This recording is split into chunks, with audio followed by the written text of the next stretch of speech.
Olá, olá, olá, minha gente! Tudo bem com vocês? Sejam todos bem-vindos. Vocês estão aqui no canal Missão Vestibulares, um canal de língua portuguesa para o seu vestibular. Meu nome é Eduardo Nagai, eu sou professor de português de vocês aqui no canal. E estou aqui para começar aí uma jornada. Isso mesmo, pessoal, nós vamos hoje começar uma jornada literária que nós vamos estudar várias obras literárias, vamos estudar a interpretação de textos literários. Como interpretar um texto literário? Porque muita gente sempre faz essas perguntas, né? As pessoas sempre fazem essa pergunta. Como interpretar textos literários? É diferente? Nós vamos ver hoje que sim, é diferente. E então nós escolhemos aí várias obras, fizemos uma lista das obras mais importantes para o vestibular, e é claro que nós não poderíamos deixar de estrear, minha gente. Nós não poderíamos deixar de estrear com Machado de Assis, e nós escolhemos o livro Dom Casmurro. Tá bom, gente? Então fique até o final para vocês estudarem aí para o seu vestibular. Vamos ver uma questão de vestibular sobre o Dom Casmurro, vamos analisar um texto dele e falar sobre os principais quais são as maiores dificuldades, quais são os elementos de uma interpretação de texto literário, tá bom? Então, antes de começar, eu gostaria de pedir para você dar o like no vídeo, para você se inscrever no canal, se inscreva, aperte o sininho aí para você receber a notificação e todos os links das nossas redes sociais do Missão Vestibulares está na descrição desse vídeo. Nós estamos no Facebook, nós estamos no Twitter, estamos no Instagram, estamos no YouTube, temos um blog também, tá bom? Então vamos à obra, vamos à análise do texto, né? Da aula de hoje. Opa! Deixa eu colocar aqui o slide. Bom, gente, então, nós estamos aí começando uma jornada literária, uma jornada de estudos literários e vamos estudar a interpretação de textos literários, tá bom, gente? Então, nós estamos no canal Missão Vestibulares, como eu falei, meu nome é professor Eduardo Nagai e temos aí o nosso blog www.missãovestibulares.com. Tá bom, minha gente? Então vamos lá, estamos aqui com o texto de Dom Casmurro, esse que é o último capítulo do livro de Dom Casmurro, tá bom? Vamos ler juntos aqui, tá aqui na tela para vocês, tá bom? Agora, tô lendo, tá, gente? Agora, por que que nenhuma dessas caprichosas me fez esquecer a primeira amada do meu coração? Talvez porque nenhuma tinha os olhos de ressaca, nem as de cigana oblíqua e dissimulada. Mas não é esse propriamente o resto do livro. O resto é saber se a Capitu da Praia da Glória já estava dentro da de Mata Cavalos, ou se esta foi mudada naquela por efeito de algum caso incidente. Jesus, filho de Sirache, se soubesse dos meus primeiros ciúmes, dir-me-ia, como no seu capítulo 9, versículo 1, não tenha ciúme de tua mulher para que ela não se meta a enganar-te com a malícia que aprender de ti. Mas eu creio que não, e tu concordarás comigo, se te lembras bem da Capitu menina, hás de reconhecer que uma estava dentro da outra, como a fruta dentro da casca. E bem, qualquer que seja a solução, uma coisa fica, e é a suma das sumas, o resto dos restos, a saber, que a minha primeira amiga e o meu maior amigo, tão extremosos ambos e tão queridos, também quis o destino que acabassem juntando-se e enganando-me. A terra lhe seja leve. Vamos à história dos subúrbios. Então estamos aqui com um trecho que é uma obra-prima, irmãos. Dom Casmurro, né? O livro Dom Casmurro de Machado de Assis é uma obra-prima. Por quê, né? Vocês já devem ter ouvido aquela velha pergunta: Capitu traiu ou não Bentinho? Nesse trecho, Bentinho dá uma resposta. Só que a gente tem que entender, gente, que o Bentinho, que é o personagem principal, ele é o narrador da história e ele conta a história da versão dele. Então, quando a gente lê a obra, fica dando a impressão que realmente Capitu traiu o Bentinho. Mas nós temos que entender que Machado de Assis é Machado de Assis. É o Machadão, pessoal. Machadão da literatura brasileira, né? E ele, com maestria, ele fez o quê? Eu falei bonito agora, né? Com maestria, ele elaborou uma narrativa que deixasse exatamente a dúvida. Porque, assim, pela minha leitura, né? Pela minha interpretação, pelo que eu entendo, assim, de tudo que eu estudei até agora sobre Machado de Assis, ele tinha um objetivo. Qual que era o propósito desse livro, né? É exatamente criticar essa desconfiança de Bentinho, criticar o ciúme, criticar essa desconfiança que a categoria, né, o grupo que representa o Bentinho na sociedade tem sobre as outras pessoas, né? E é claro que quando a gente vê na questão moral e ética, né, se Capitu realmente traiu o Bentinho, claro que é algo criticável, né? Claro que não é algo bom, né? Mas o foco do Machado de Assis, né, lendo o livro, assim, interpretando o livro, a gente vê que a intenção dele é mostrar a falta de a falta de confiança do Bentinho, né, que representa uma burguesia, né, ou aqueles filhos dos burgueses que não levava adiante a empreitada que os pais faziam no capitalismo, né? Então o Bentinho seria aquele filho preguiçoso, né, que que desconfiava, aquele burguês, aquela pessoa que não concordava, que, enfim, né, que desconfiava, fazia uma desconfiança, assim, ele era teimoso, Bentinho. Porque pode não ser, pode ter, a Capitu não ter traído, mas mesmo assim ele desconfiou, né? Então, nós temos aí que levar em consideração essa questão o ciúme, né? A gente sabe, né? Muitos de vocês, né, já devem ter vivido uma experiência assim, que vocês confiavam na pessoa, mas aí uma coisinha que a pessoa faça, você começa a desconfiar. Tudo passa a ser. Você vive em função desse pensamento, desse ciúme. E é o que o Machado de Assis traz nessa obra. Bentinho, depois que ele começou a desconfiar, tudo para ele era isso agora. A vida dele virou. A vida dele ficou sendo em função dessa traição de Capitu. Sendo que, na verdade, separa e, sei lá, viva a sua vida, né? Esquece o que aconteceu no passado, passa régua, né, nisso tudo, mas não, ele ficou vivendo em função, tanto é que no final do livro ele fica relembrando, remoendo, né, a desconfiança que ela tinha. E é muito interessante, né, o livro Dom Casmurro, eu recomendo que vocês leiam o livro, tá, gente? Principalmente se você for prestar no vestibular, Machado de Assis cai o tempo todo, né? Então, interpretação de textos literários. Então, este trecho é o último capítulo do livro Dom Casmurro de Machado de Assis. Como eu já avisei vocês, já fiz o spoiler antes, né?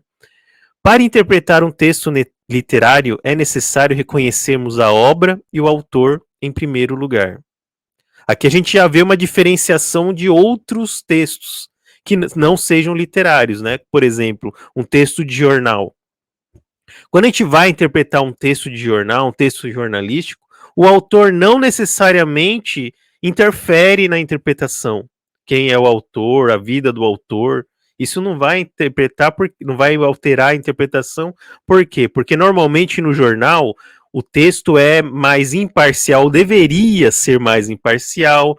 Você não tem a visão do autor, mas sim do jornal. Né? O jornal sim tem um editorial, com um posicionamento, mas no editorial.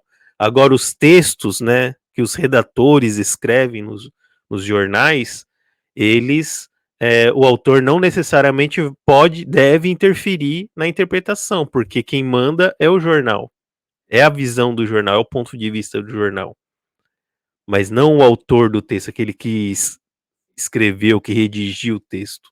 Agora, num texto literário, a obra e o autor são essenciais. Entender o contexto dentro da obra e entender o autor da obra. Você precisa entender. Então, quando a gente lê o Dom Casmurro, por exemplo, a gente precisa entender quem foi Machado de Assis, por que ele escreveu desse jeito, por que ele escolheu uma narrativa em primeira pessoa, com o Bentinho, por que ele escolheu o Bentinho para narrar. Não foi à toa, né? Então nós precisamos entender o autor do texto. A ironia que contém um texto é o estilo do Machado. Então precisamos entender o Machado de Assis.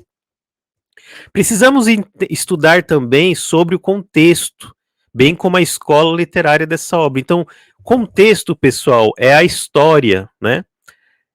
É o que estava acontecendo naquela época em que Machado de Assis escreveu o livro. São todos os fatos históricos. Nós devemos lembrar, pessoal, que Machado de Assis, né, ele viveu entre ele nasceu em 1839 e morreu em 1908, como nós vamos ver daqui a pouco, né? Aqui no próximo slide fala, ó, ele nasceu em 1839 e morreu em 1908. Então ele viveu a mudança de séculos, né? Entre um século e outro, Machado de Assis estava presente lá. Então isso quer dizer o quê? Que havia muitas transformações sociais naquela época. Na época que Machado de Assis viveu, era um povo que viveu uma mudança de século, que nem nós hoje, né? Nós estamos no comecinho do século XXI. Então é de um século para outro. Então muitas mudanças estão acontecendo e vocês estão acompanhando mudanças aí que nós vamos abordar no canal também, porque tem a ver com atualidades e atualidades têm a ver com redação. Então nós vamos estudar também sobre isso. Né? Então nós precisamos entender que Machado, precisamos entender o contexto em que a obra estava inserida e também a escola literária que pertence, tá bom? Então o autor Machado de Assis nasceu no Rio de Janeiro e morreu no Rio de Janeiro. Então a vida toda ele viveu lá no Rio. Foi romancista, poeta e jornalista. Pasmem, pessoal. Machado de Assis foi poeta também. Foi um poeta muito bom, mas, né, se a gente for ver, ele não ficou reconhecido pela poesia dele, não. Ele foi mais reconhecido pelos romances que ele escreveu, principalmente a partir de Memórias Póstumas de Brás Cubas, em 1881. Essas três obras que eu trouxe aqui, ó, os três livros mais importantes do autor são Memórias Póstumas de Brás Cubas, que ele escreveu em 1881. Guardem essa data, tá, gente? Mais importante do que saber em que ano que Machado de Assis nasceu e morreu é o ano da publicação do livro Memórias Póstumas de Brás Cubas, exatamente porque nesse ano, o realismo começou. O começo do realismo, primeiro a estreia do realismo foi em 1881 por causa da publicação da obra Memórias Póstumas de Brás Cubas. O segundo livro, Quincas Borba, 1891, né, e a terceira obra-prima, 1899. Então são três principais obras. Entre um livro e outro, teve outros também que ele publicou. Né? Mas os mais importantes, os que despenca no vestibular, são essas três obras aí: Memórias Póstumas de Brás Cubas, Quincas Borba e Dom Casmurro. Hoje nós vamos falar um pouquinho sobre Dom Casmurro, tá bom? E o Machado de Assis pertenceu à escola literária do realismo, né? Então, o que era o realismo? Era uma contraposição à escola anterior, que era o romantismo. Então, o realismo ele queria acabar com aquela subjetividade, com o idealismo, com o exagero, com o sentimentalismo que tinha no romantismo. Então, o realismo trouxe o quê? A descrição mais realista, uma descrição mais detalhada do ambiente. Né? Então, Machado de Assis ele buscou retratar a realidade e criticar a realidade que eles viviam. Então, por isso que se chama realismo, a escola literária. Né? E isso é importante a gente saber quando a gente lê Machado de Assis, tá bom? sobre a obra Dom Casmurro, o narrador do livro é o próprio protagonista Bentinho, né? Então o Bentinho, ele é um narrador personagem, porque ele, além de ser narrador, ele participa também da história. Ao contrário de antes, quando a gente olhava no romantismo, você via que o narrador ele não entrava na história. Ele simplesmente contava em terceira pessoa a história. Agora, no Dom Casmurro, a partir do Machado de Assis, né? Antes mesmo do Machado de Assis, já teve uma obra que começou esse movimento, né, que se chama Memórias de um Sargento de Milícias. Esse livro, que não é do Machado de Assis, Manuel Antônio de Almeida, né, o nome do autor, mas nesse livro, Memórias de um Sargento de Milícias, ele faz também uma coisa muito parecida de Memórias Póstumas de Brás Cubas e Dom Casmurro, né, uma narração em primeira pessoa, né? E também ele conta uma história de um personagem que é bem representativo da época, né? Mas ainda é considerado romântico o livro, tá, pessoal? Mas já é uma transição entre o romantismo e o realismo, né? E também no Memórias de um Sargento de Milícias também tem aquela ideia de conversar com o leitor, né, durante a narrativa. O narrador do livro Memórias do Sargento de Milícias também tem isso aí, tá bom? Mas na obra Dom Casmurro, a gente vê muito desse estilo machadiano, né? Então, o enredo trata da questão do adultério e do ciúme. Então, você tem o possível adultério de Capitu, e também a questão do ciúme do Bentinho, quer dizer, como Bentinho reage à desconfiança do adultério, né? Então foi desse livro que surgiu a pergunta tão conhecida pelos vestibulandos: Capitu traiu ou não Bentinho, né?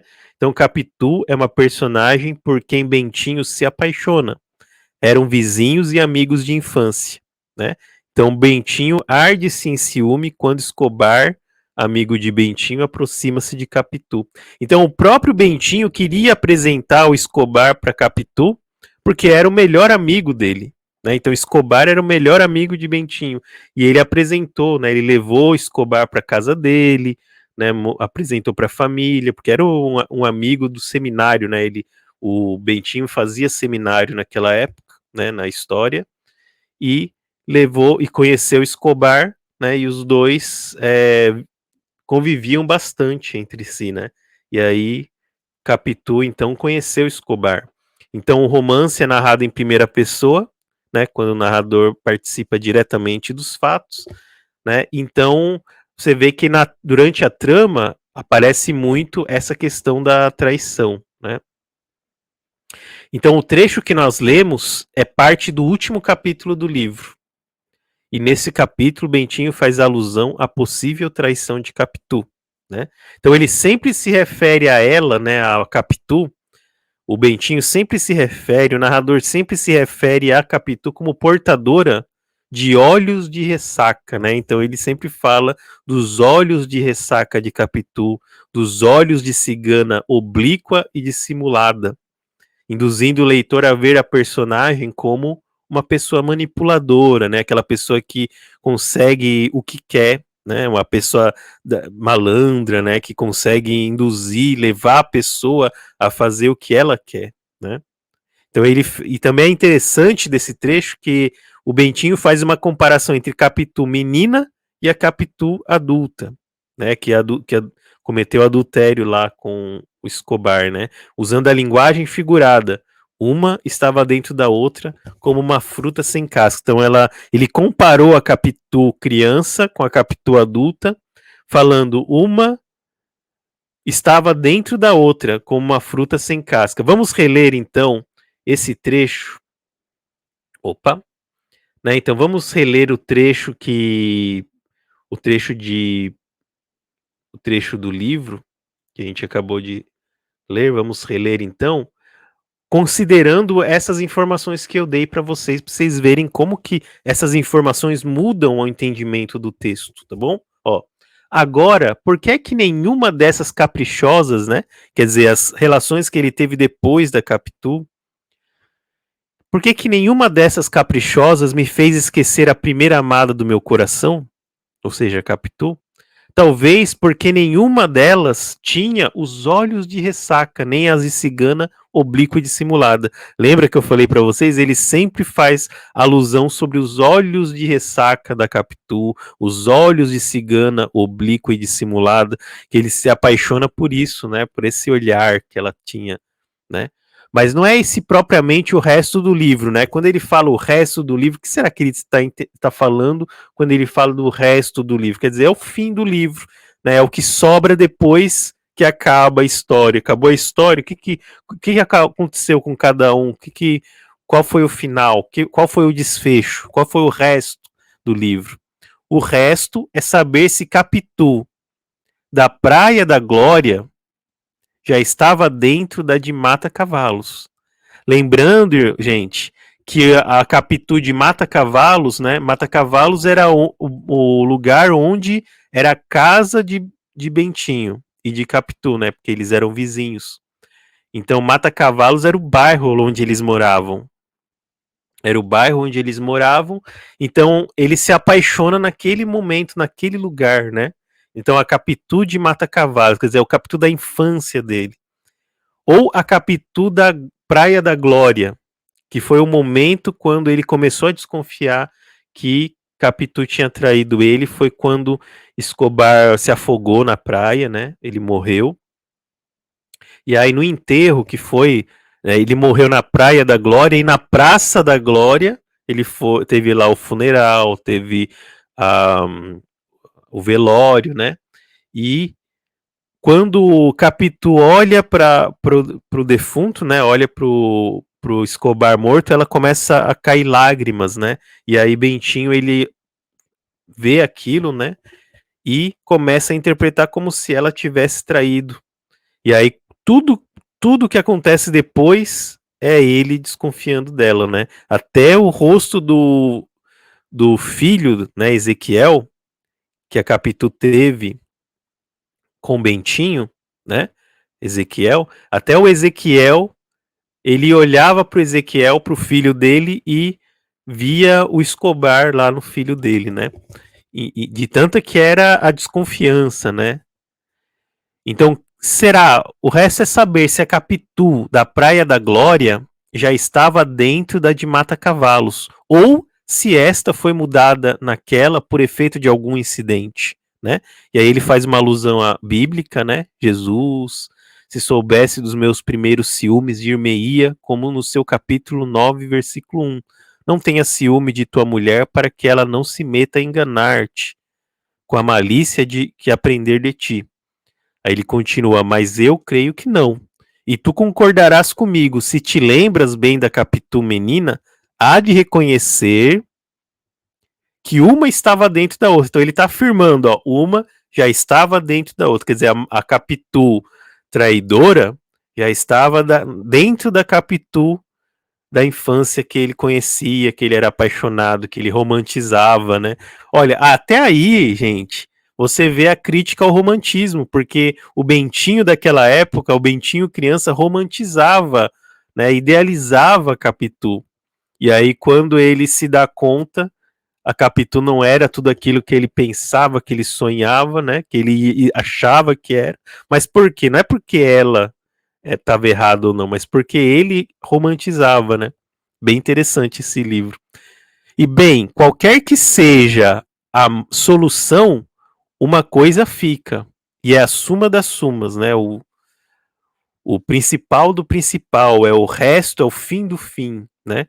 A saber que a minha primeira amiga e o meu maior amigo, olha só, a minha primeira amiga que ele fala é Capitu e o meu maior amigo é o Escobar. Tão extremosos ambos e tão queridos também, quis o destino que acabassem juntando-se e enganando-me. Então que a terra lhe seja leve. Vamos à história dos subúrbios, né? Então a gente vê que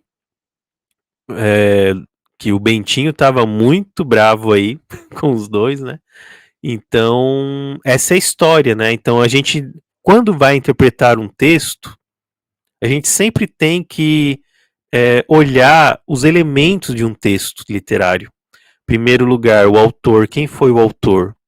Depois você tem que ver qual é a obra, qual é a importância dessa obra para a literatura brasileira.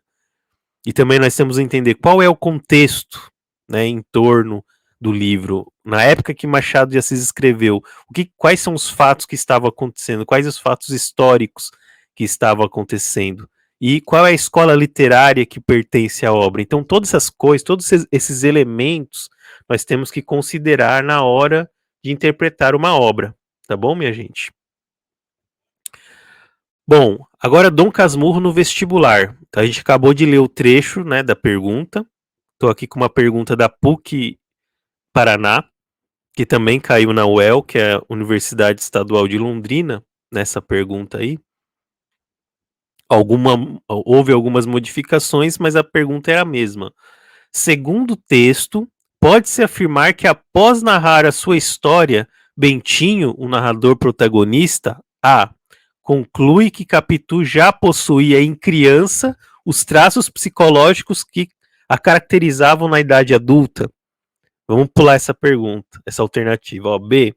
Apesar de concluir que Capitu o traiu, deve, inspirado na Bíblia, perdoar a ela e a Escobar, seu melhor amigo. A gente não viu isso no texto, né, gente? A gente não viu Bentinho falar que que ele deveria perdoar, né? Capitu e Escobar. Muito pelo contrário, ele terminou a história bem bravo, bem puto da vida, né? C. Não tem certeza de que Capitu traiu. A gente já pode eliminar essa alternativa, porque segundo Bentinho, ele tem certeza, né? D. Chega à conclusão de que Capitu nunca o traiu. Também já pode apagar essa alternativa aí, porque ele chega à conclusão que Capitu o traiu e não que nunca o traiu. Ou alternativa E, constata que Capitu e seu amigo Quincas Borba mantinham um caso desde a adolescência. Não tem nada a ver, né? O Quincas Borba é um outro livro. Por um acaso, Quincas Borba aparece no Memórias Póstumas de Brás Cubas, e depois, né, um personagem do Memórias Póstumas de Brás Cubas, e depois o Machado escreve um livro só sobre o Quincas Borba, mas não tem nada a ver com Dom Casmurro, tá, pessoal? Ele não aparece no livro Dom Casmurro, tá? Então a alternativa certa é a alternativa A, né, onde ele conclui que Capitu já possuía em criança os traços psicológicos que a caracterizariam na idade adulta, tá, gente?